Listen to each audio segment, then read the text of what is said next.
Didier. Bonsoir Anne-Claire. Alors on évoque dans nos journaux très souvent l'évolution technologique des voitures, mais la route, elle aussi, va changer notre façon de conduire. Vous allez même nous parler ce soir des autoroutes, un quart du trafic. À quoi va-t-elle ressembler cette autoroute du futur ? Eh bien, elle sera plus écologique et plus sûre. Rouler au sec alors qu'il y a des orages de pluie verglaçante comme cette semaine, eh bien, ce sera possible. Regardez cette expérimentation qui sera menée dans 3 ans en Allemagne. L'idée, c'est de couvrir toutes les autoroutes avec des panneaux solaires. Alors, des panneaux d'un nouveau genre. Pas ceux que nous connaissons aujourd'hui, qui sont opaques, mais des panneaux qui seront transparents pour laisser passer la lumière et ne pas gêner la visibilité des conducteurs. Alors, il y a 2 avantages à ce système. D'abord, la sécurité. On l'a dit, les panneaux seront inclinés, ce qui fait que la pluie, par exemple, sera évacuée sur le côté de la route. Vous roulerez tout le temps au sec, c'est important, car il y a 2 fois plus de risques d'accident lorsque la route est mouillée. C'est pareil avec la neige et le verglas, la route restera sèche, pas de poids lourds bloqués sur la route, ni de kilomètres de bouchons.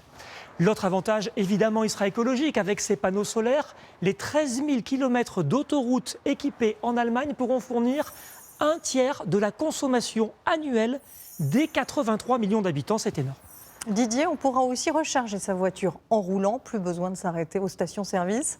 Oui, à condition que votre véhicule électrique soit compatible. Compatible avec quoi ? Eh bien, avec les voies qui seront électromagnétiques. Donc, vous roulerez et votre voiture se rechargera instantanément grâce à l'induction. C'est-à-dire que l'énergie sera stockée dans la route et grâce au contact avec la voiture, elle remontera dans votre véhicule. Alors, d'autres systèmes sont également à l'étude, notamment des mini-éoliennes qui seront placées le long des routes et qui vont récupérer le vent généré par le passage des voitures et le transformer en électricité. Et puis le revêtement de la route lui-même est aussi au cœur des recherches des scientifiques. Oui, est-ce que vous avez déjà entendu parler du biobitume ?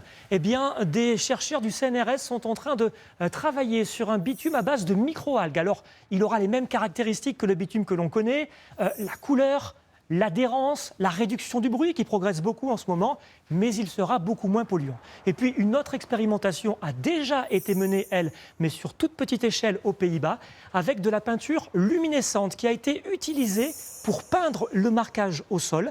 Il capte la lumière durant la journée, il la restitue pendant la nuit et c'est très utile quand on sait que les autoroutes, en France notamment, ne sont pas éclairées. Merci beaucoup Didier pour ces démonstrations très